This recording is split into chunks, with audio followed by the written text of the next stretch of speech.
Қайырлы күн қыздар. Бүгін біз бір тестадан 3 түрлі начинкалы пирогтар дайындайтын боламыз. Яғни бұл біздің біріншіден уақытымызды үнемдейді.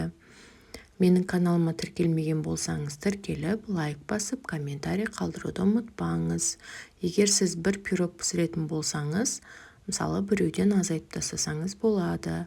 2 жұмыртқаның орнына 1 жұмыртқа қосып, қанттың мысалы 160 грамм қант болса, 80 грамм қант қосып деген сияқты. Енді 160 грамм қантымызға 2 жұмыртқамызды салып,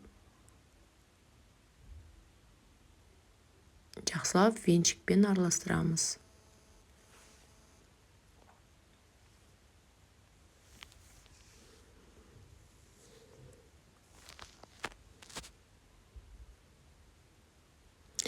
«560 грамм ұнға